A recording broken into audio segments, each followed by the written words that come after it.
The duct tape on the handle had peeled back just enough to catch my wrist. I was reaching for the screwdriver, the same stubby flathead he'd used on everything from drawer hinges to engine blocks, when my thumb hit the crack. The lid shuddered open a little too fast. That's when I saw it wedged between the socket set and the ancient roll of wire ties. Not a tool. A folded envelope. No stamp. No name.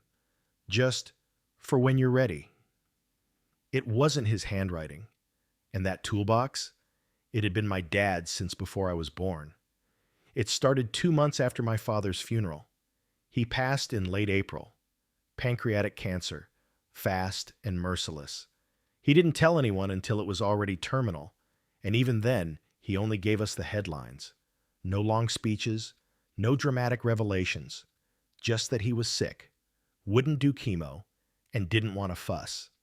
He died quietly in the hospice wing of St. Joseph's, and we buried him in the cemetery behind St. Peter's with a modest pine casket and a lunch at O'Reilly's afterward. That was Dad, low-key to the bitter end. My mother had passed years before, car accident on I-90, so the funeral arrangements fell to me. I'm the oldest. My sister Kelsey helped, but she's got 2 toddlers and a firefighter husband who's always on night shifts, so most of the heavy lifting came down to me. And I didn't mind. At least not at first. But after the calls stopped coming, and the casserole stopped arriving, and the priest had gone back to his Sunday sermons, I started feeling something I couldn't quite name. Grief, yes, but also confusion. Dad wasn't a complicated man, or at least that's what he projected. He was the kind of guy who wore the same Carhartt jacket every winter, ordered the same bacon and cheddar omelet every Saturday, and kept his receipts in a box labeled taxes and stuff. He didn't open up much. Didn't cry when Mom died. Didn't even flinch when we had to sell the house and move into the small place on Jefferson Street. He just kept fixing things. Electrical outlets, wobbly fences, radios that hadn't worked since the Reagan administration. He was always fixing. And I think, in some quiet, stubborn way, he thought that's what being a father meant. Fixing. So when he died, I figured all I'd inherit was a set of rusted tools, a half-paid-off Ford Ranger, and a few grainy VHS tapes from birthdays long past.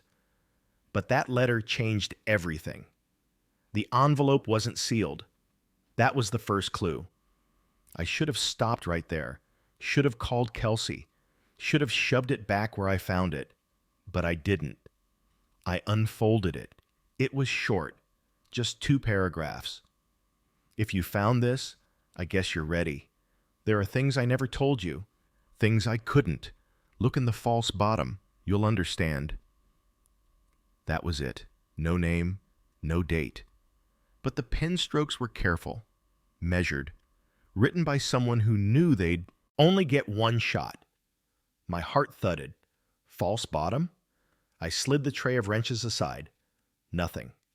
I checked the corner where the insulation was coming loose. Nothing. Then I remembered the base.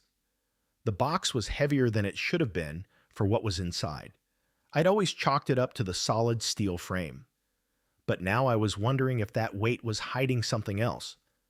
I flipped the box onto its side.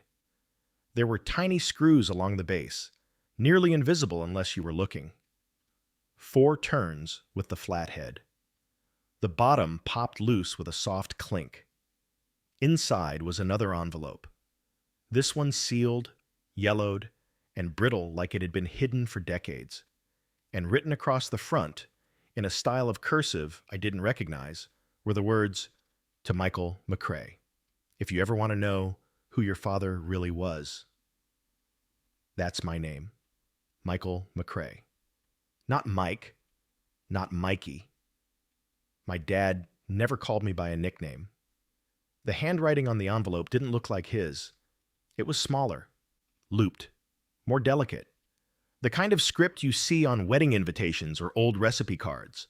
And suddenly, I was standing there in my garage with a letter that could rewrite everything I thought I knew about the man who raised me. I didn't open it right away.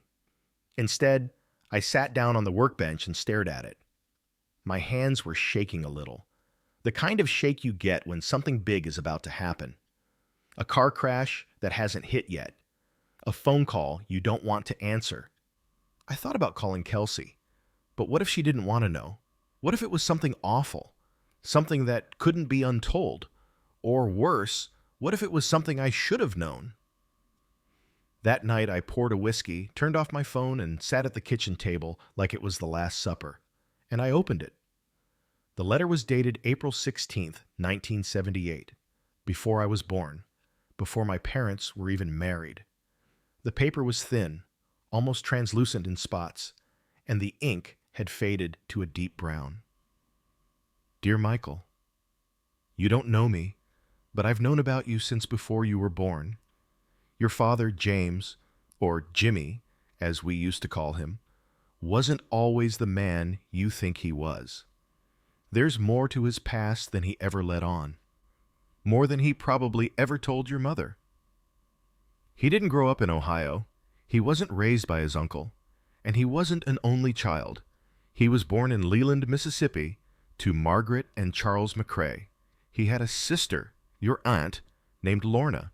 She disappeared in 1967. Jimmy left town 2 weeks later, changed his name, moved north, said he was done with that place for good. But he wasn't just running from a town. He was running from something else. Something bigger. No signature, no contact info, just a return address, crossed out in thick pen. I don't remember how long I sat there rereading those words. But something inside me cracked.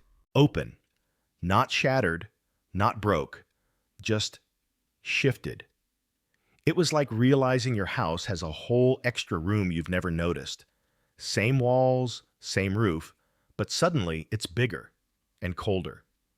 The man I'd buried 2 months earlier might have had a completely different life, different name, different past, and he never told us. The next morning, I dug through his old files, the ones I'd hauled over from the Jefferson house before the estate sale. Birth certificates, tax forms, marriage license. Nothing dated before 1980. No documents from Mississippi. No mention of Margaret or Charles or Lorna. Just James McCrae, Ohio-born, factory-trained, union dues paid. A ghost trail. I called Kelsey. I didn't read her the letter, not yet. I just asked, "Did Dad ever talk about where he grew up?" There was a pause.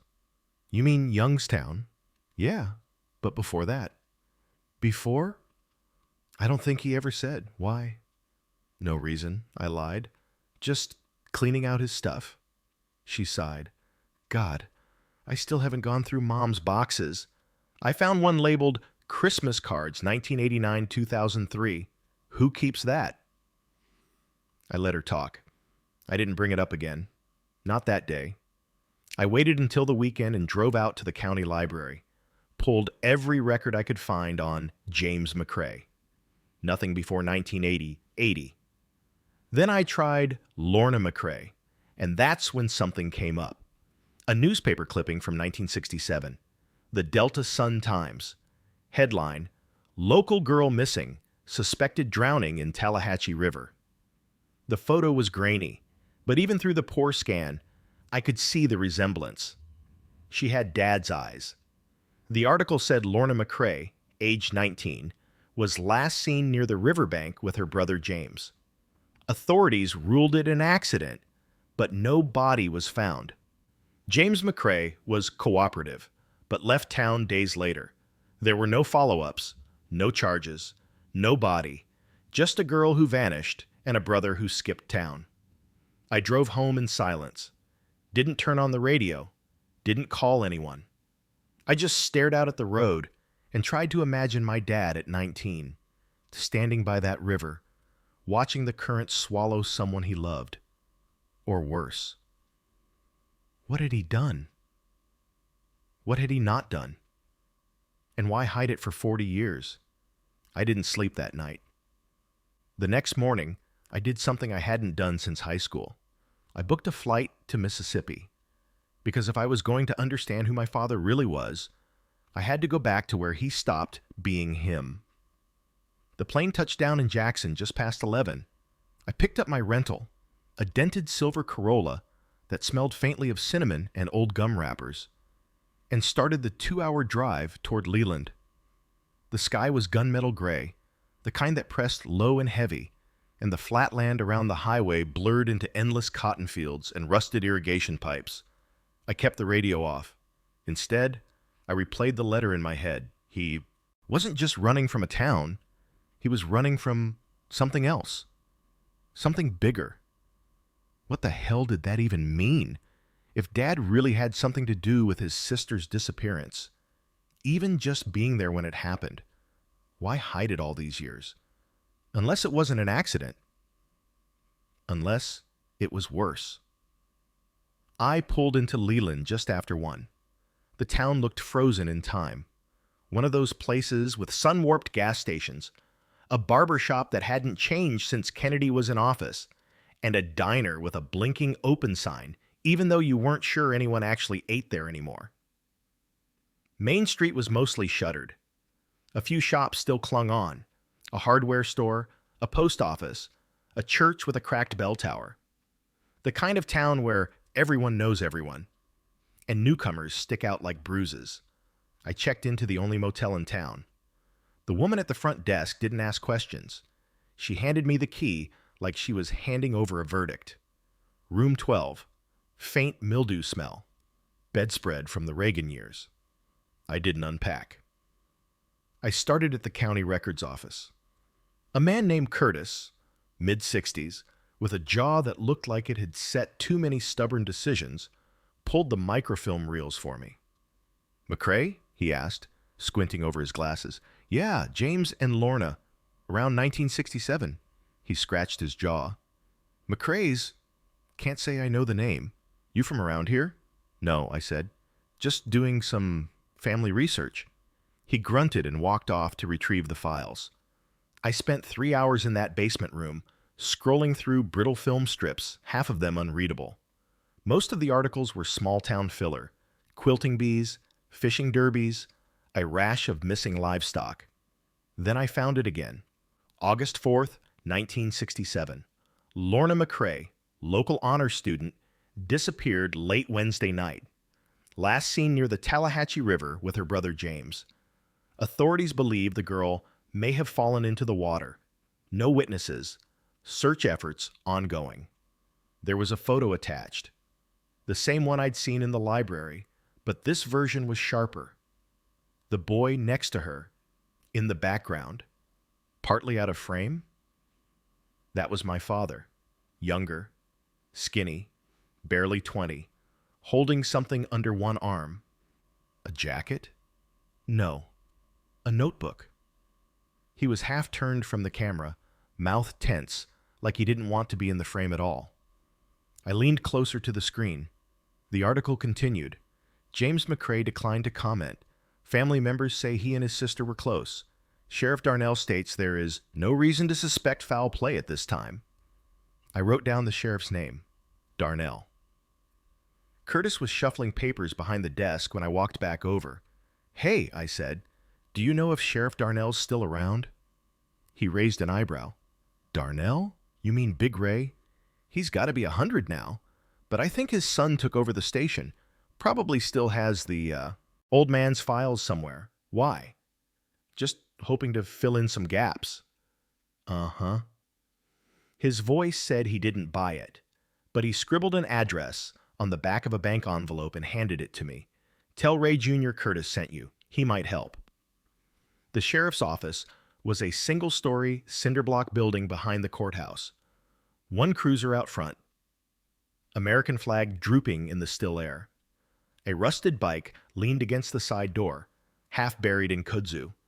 Inside, a young deputy glanced up from her crossword. "You looking for Ray?" I nodded. "He's out back with his dad. You can knock, but he doesn't usually take walk-ins." "I won't take long." She buzzed the door. A minute later, a tall man with salt and pepper hair and a deep tan came out wiping his hands on a towel. His badge said, R. Darnell. Curtis sent me, I said. I'm looking into a cold case. 1967, Lorna McCrae. His eyes sharpened. He didn't say, why? Didn't ask, who are you? He just said, come on back. His office was lined with dusty file cabinets and framed certificates. A single photo of his father, a thick-necked man in full uniform, stared down from behind the desk. Ray Jr. sat, cracked open a drawer, and pulled out a manila folder wrapped in a rubber band. Been a while since anyone asked about this, he said, sliding it over. Your family? Sort of. He didn't press. I opened the file. Inside were old photos, typed interviews, and one note handwritten in pencil. Brother evasive. Unclear timeline. Claims sister wandered off. No witnesses. Locals skeptical. There was also a list of items recovered from the scene. One canvas book bag, one pair sandals, wet, one notebook, water damaged, no purse, no wallet. I looked at Ray. Did they ever find the notebook? He shook his head. Went missing during evidence transfer. Never resurfaced. My dad always thought something was off, but there was no proof. And back then, people didn't ask too many questions. What do you think happened? He leaned back in his chair. I think your dad, if he's who I think he is, knew something. Maybe more than he let on, but I don't think he hurt her. What makes you say that? He looked toward the window. Because 2 weeks after she vanished, there was another incident. Quiet.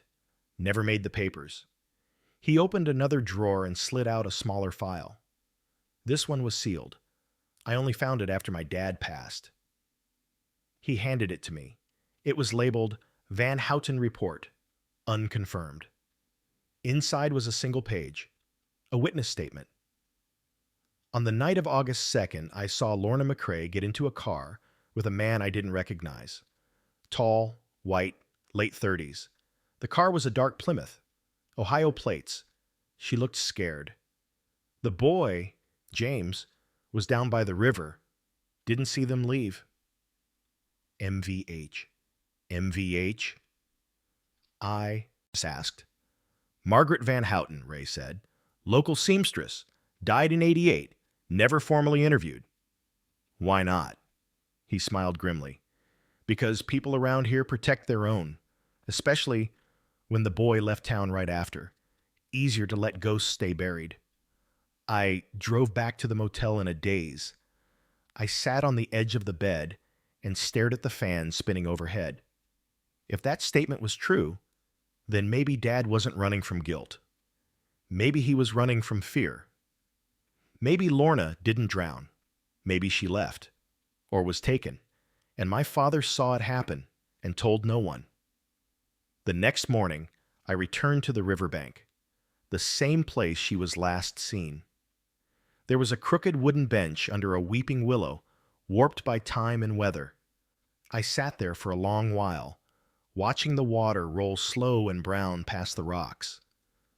I tried to picture it. 2 teenagers, August heat, cicadas screaming, a car waiting in the trees. What had they fought about? What had he seen? And why didn't he stop it? Then I noticed something. Behind the bench, buried in the dirt, a sliver of metal. I pulled it out. A button, no markings, just plain brass, dulled by decades. But something about it felt deliberate.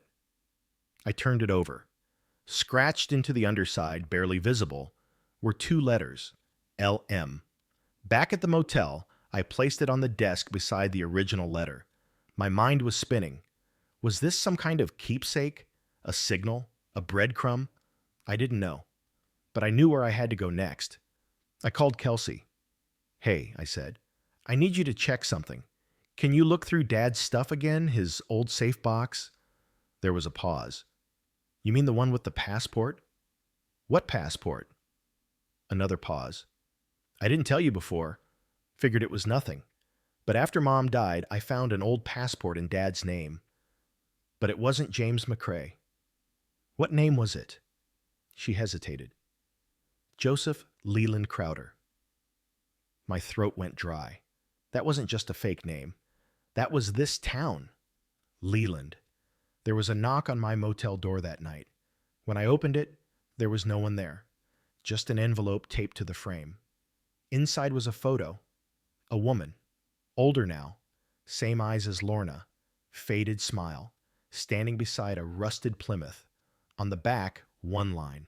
She made it out, but not all of her did. No name. No return address. But I knew what it meant. Lorna was alive, and someone didn't want me finding her. The gas station clerk didn't look up when I slid the photo across the counter. He was maybe 20, bored, earbuds in. I tapped the picture twice. Ever seen this woman around? He glanced, shrugged. Could be anybody. I tried again. How about the car? That got his attention. He leaned forward, squinting. That's a Plymouth, right? Like 70s? I've seen one like it parked by the train tracks sometimes. Old place off Miller Road, barn, I think. With those solar panels that don't work. Someone lives there? Maybe. You know how it is. People don't always want to be found. He wasn't wrong. Miller Road was a cracked 2-lane stretch south of town. You wouldn't notice the turnoff unless you were looking for it. Just a dirt path partly hidden by overgrowth and a mailbox shaped like a chicken. Half a mile down, the trees broke. There it was, an old barn, sun-bleached gray and lopsided, with a sheet metal roof and a line of solar panels dangling at odd angles. Behind it, a rusted-out Plymouth sat half-sunk in the weeds. Same shape, same faded blue as the photo. I cut the engine and stepped out. The place was quiet. No barking dogs, no voices, just the creak of a windmill and the slow hum of cicadas. I didn't knock. I just waited. And eventually, the door opened. She was older now, maybe 70, hair pulled back in a gray bun, wore jeans and a flannel even in the heat. But it was her, Lorna. She looked at me like she already knew why I was there. "You're Jimmy's boy," she said. I nodded. "Michael." She stepped aside. "You better come in." The inside of the barn had been converted. Not quite a house, not quite a hideout. Bed in the corner, wood stove, shelves of books, mismatched furniture, a kettle whistling gently on a hot plate. She poured tea without asking and sat across from me. "You found the letter." It wasn't a question. I nodded. "And the button," I added, "at the river." Her mouth twitched at that. "That old thing. I always knew he'd hold on to something." "Why didn't he tell us?" She stared into her mug. "Because your father was afraid of what it would mean if he believed I was alive. And more afraid of what it would mean if he found out I wasn't." I let that hang for a moment. Then, "What happened that night?" She leaned back in the chair, hands around the cup like she was warming something long frozen. "I was pregnant." I blinked. "Wait, what?" Back then, that was enough to ruin a girl, especially in Leland, especially unmarried. She glanced at me. "It wasn't Jimmy's. Don't look like that." I didn't realize I had. It was a man from out of town, traveling preacher, came through for revival meetings, charisma for days, promised everything, delivered nothing. She sipped her tea. "When I told him, he panicked, said he'd lose his ministry, said he'd help me solve the problem. I was 19, I believed him." "And Dad?" "He begged me not to go, told me to run, said he'd lie if he had to, but I didn't listen. I went down to the river to meet the preacher." Her eyes hardened. "He didn't come alone." She said there were two of them, the preacher and another man. Big, quiet, gloves on even in August. They had a suitcase and a vial of something she didn't recognize. "They told me it would be quick," she said, "that I wouldn't remember. I didn't believe them. She tried to run. They chased her. She slipped, tore her dress, dropped her bag. Then, out of the trees came Jimmy, swinging that goddamn socket wrench like it was a sword. He didn't ask questions, she said. He just started swinging.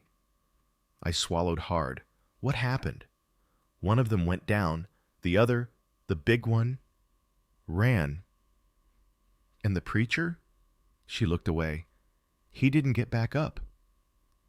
They buried him, deep in the woods. No markers, no eulogies.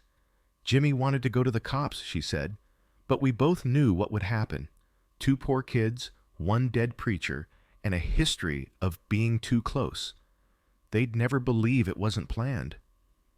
So he made a choice. She nodded. He told everyone I'd drowned. Gave them my sandals, my bag, my notebook. Then he left town. Said if he stayed, someone would figure it out. And you? I hitched a ride out of state. Changed my name. Kept moving. But the picture, I said. The photo I found. You sent it. Why now? She hesitated. Because I heard he died. She reached under the table and pulled out a small box. Inside, another letter. This one was addressed to me in my father's handwriting. I never opened it, she said. He left it with a friend in town. Said if anything ever happened to him, to try and find you. I took the envelope with shaking hands. On the back, just 2 words. For Michael. I opened it in my motel room that night. The writing was neat. Careful. Dad's. Son, if you're reading this, you've gone looking. I don't blame you. I've spent 40 years trying not to look back. I lied to protect your aunt, and maybe myself.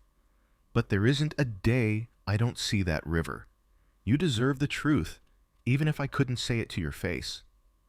I wasn't always a good man, but I tried to be a good father.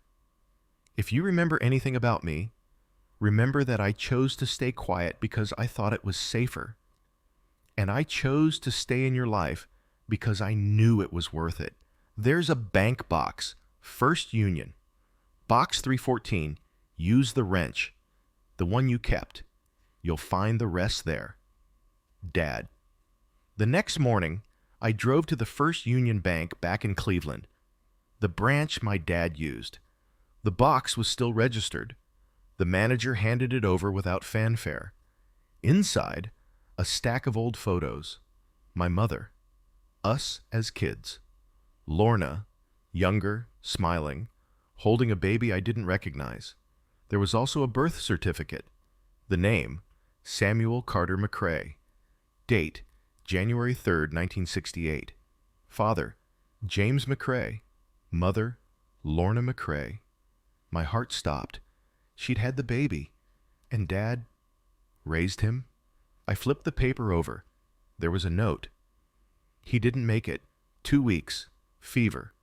Lorna never forgave herself. But she forgave me. Eventually. I called Kelsey. I told her everything. The letter. The woman. The truth. There was a long pause. Then she said, "He wasn't who we thought he was." "No," I said, "but maybe that's okay." And for the first time in months, I believed it. The wrench was heavier than I remembered. I held it in my hands in the bank parking lot, thumb brushing the initials etched near the grip. JM.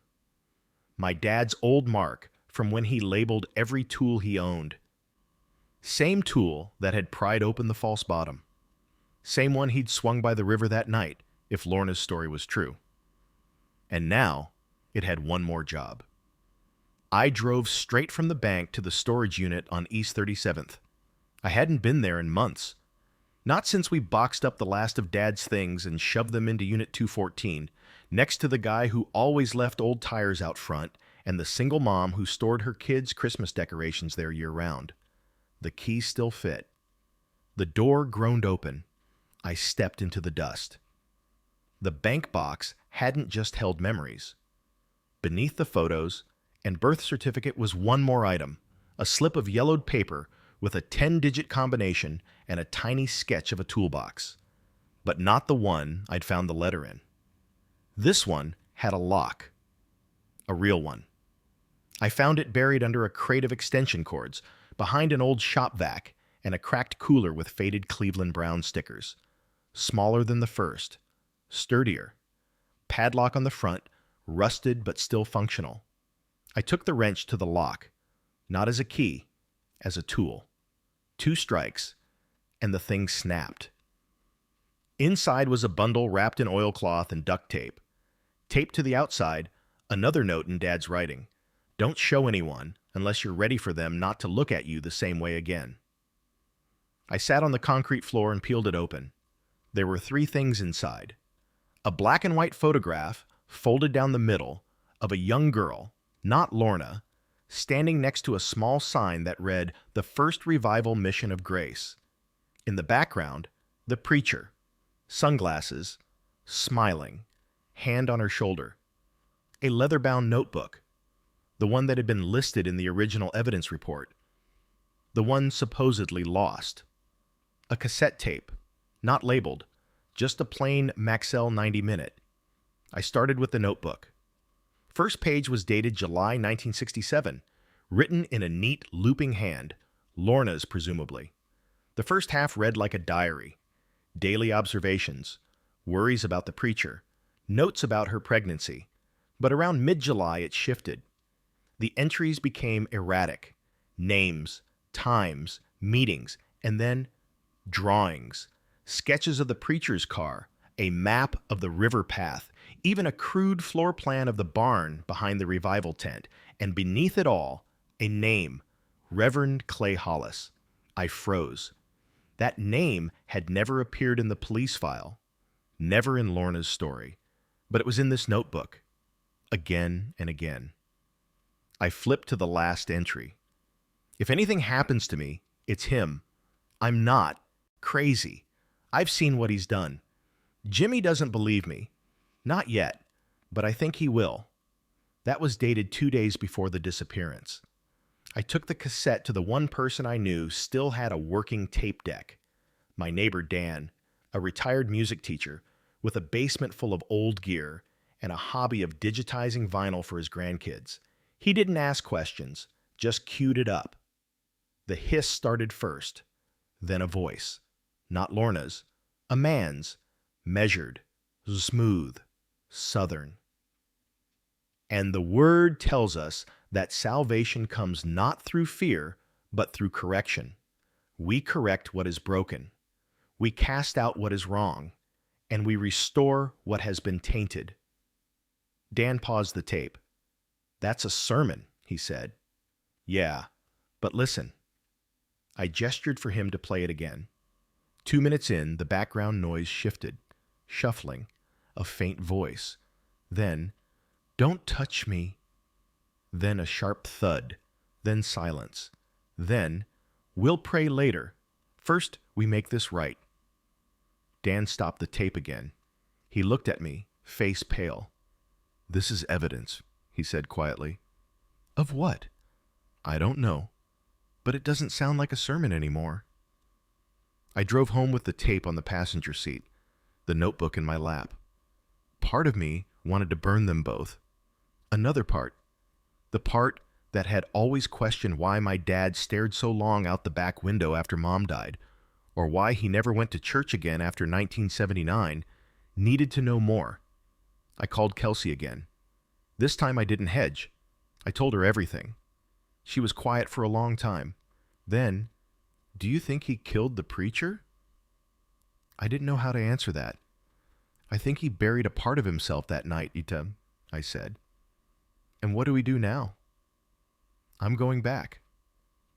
I drove south again the next day, but not to Leland, to a small town 30 miles east, Ellisville.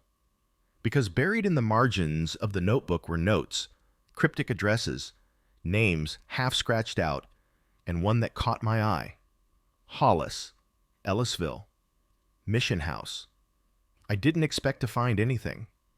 But when I pulled into town, there it was. A squat brick building with a peeling sign that read Mission House of Grace. Different name, same feeling. A woman in her 60s stood by the front steps, watering a bed of wilted lilies. "Can I help you?" she asked. "I'm looking for records. From the 70s. Revival meetings. Reverend Clay Hollis?" Her face froze. Then, "He's not here anymore." "Do you know where he went?" She hesitated. "Died in '83. Car crash. Louisiana." She turned back to the flowers. "But he left some things behind. Files, tapes, in the basement, locked up. Any way I could see them?" She gave me a long, unreadable look, then handed me a ring of keys. The basement was musty, filled with mildew and rotting hymnals. I found the cabinet in the corner. It was labeled Archives. Rusted shut, but the third key fit. Inside, boxes, dozens of them. Sermon notes, donation records, photos. And in one box, a folder marked Incident Reports. 1966 to 1968. Most were vague. Unruly youth. Disruptive behavior. Then I found it. Aug 3, 1967. After hours counseling session with LM. Escalated. Removal required. No further contact recommended. Signed, CHLM, Lorna McCrae. It wasn't proof, but it was close, and it meant she wasn't lying. My father wasn't lying. Not about that night. Not about who he was trying to protect. When I got back to Leland, I found Lorna sitting outside the barn, shelling beans like she had all the time in the world. I handed her the folder.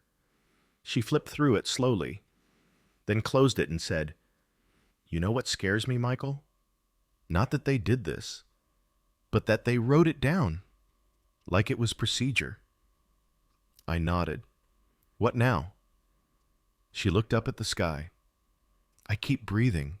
You tell Kelsey, and maybe one day you tell your kids, and maybe they grow up knowing that silence doesn't mean peace." We didn't say much after that, but when I got in my car to leave, she pressed something into my hand. It was the button from the river. "I kept the other one, Ritum," she said. That night back home, I packed the letters, the notebook, the tape, everything, into a fireproof box. I labeled it Truth.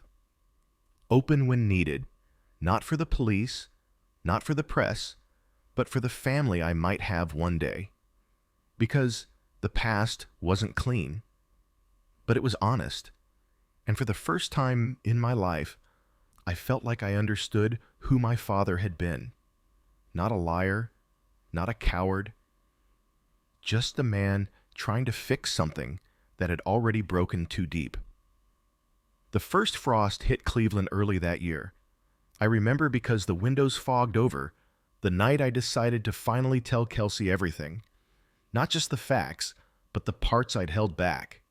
The cassette, the diary, the final letter. We sat in my kitchen with the space heater buzzing in the corner, both of us wrapped in throw blankets, mugs of coffee turning cold on the table between us. Outside, the neighborhood had gone still. Just the occasional scrape of a snow shovel or the hum of someone's late-night laundry cycle echoing down the block. She turned the tape over in her hands. "You actually listened to it?" she asked. "I had to," I said. "You think it was, what, a confession?" "No," I said quietly. "I think it was a warning." She didn't cry. Kelsey's always been more like Dad that way. When emotion hits, it doesn't come out in tears. It comes out in quiet sentences and long pauses. She reached across the table and laid her hand over mine. "So, what do we do with all this?" I had asked myself the same thing for weeks. Do we report it? Dig up the grave, if there even was one? Exhume history for a town that would rather forget? Or do we keep it, carry it, and let the story change us, not them? I chose the latter, and Kelsey agreed. I didn't hear from Lorna for a while after that. Then, around Christmas, a package arrived. No return address, just my name written in careful cursive. Inside was a small tin box filled with photographs. Some I'd seen before, others I hadn't. One showed my father and Lorna, sometime in the late 70s, standing together outside what looked like a cabin. They were older, worn, but smiling. On the back was one sentence, in my dad's unmistakable block lettering: "We didn't fix it, but we made it livable." That was my father's legacy, not perfection, persistence. I started going through his tools again that winter, not to fix anything in particular, just to clean them, oil the hinges, replace the cracked handles. I started rebuilding his toolbox, the original one, the one with the false bottom. It became a quiet ritual. Every Sunday morning, I'd take one or two tools, scrub off the rust, sharpen the edges, rewrap the grips. My own version of therapy. There was something grounding in the weight of those tools, the way they were built to last, even when the people who used them didn't.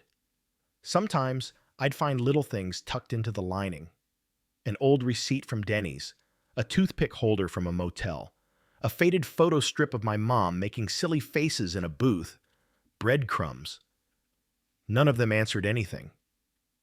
But all of them reminded me of the man who raised me, the man who had buried a terrible truth so I could grow up safe, the man who fixed what he could and quietly lived with what he couldn't. The letter that started it all, the one wedged behind the socket set. I framed it. I didn't hang it in the living room or anywhere public, just above my workbench, right where he would have stood when he wrote it. Sometimes I catch myself reading the words again, mouthing them like a prayer, "For when you're ready." The older I get, the more I understand what he meant. Not ready to forgive, not ready to accuse, just ready to know.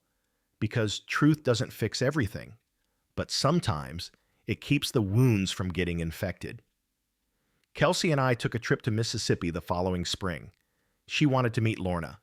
I drove, like Dad used to, one hand on the wheel, one on the gear shift, windows down even when it got chilly. We stopped in Leland. She brought flowers to the riverbank. Didn't say much, just laid them down on the bench and looked out over the water. "Do you think she still hears it?" Kelsey asked. I knew who she meant. Lorna. "I think she hears everything," I said. And we left it at that. We spent one night at Lorna's place. She didn't cry when she saw Kelsey. She hugged her like someone returning from war. A kind of wordless relief that neither of them fully understood, but both knew they needed. Over dinner, she told us more stories. Not about the preacher. Not about that night. Just stories about Dad. How he used to sing when he thought no one was listening. How he made up riddles.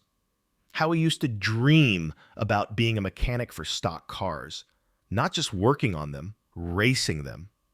Then life happened, she said. And I realized that's what this had been all along. Not a mystery, not a reckoning, just the slow, painful process of learning that your parents were real people, full, complicated people, before they ever became your parents. We got back home the following week. I reopened the fireproof box, added a few things: the cassette, the notebook, a copy of Lorna's birth certificate she'd given me, and one more thing, a letter of my own, for my kids, or for whoever ends up going through my things one day. I kept it short. We don't get to choose the truths we inherit, but we do get to choose how we carry them. If you're reading this, you're ready, and I trust you to decide what comes next. I think about Dad more now. Not in the pedestal way I used to. Not in the angry way I did after the letter. Just honestly. I think about how lonely it must have felt, holding all that for so long. I think about what it means to protect someone. Not just from danger, but from history. And I think, most of all, about the wrench. About how it wasn't designed for what he used it for. But it worked anyway. Because sometimes love doesn't come in the form of words or hugs or long apologies. Sometimes it comes in the shape of a socket wrench, swung in the dark, without hesitation, because someone you love is screaming and you don't have time to think. You just fix. If this story moved you, subscribe for more real-life confessions and emotional journeys like this one.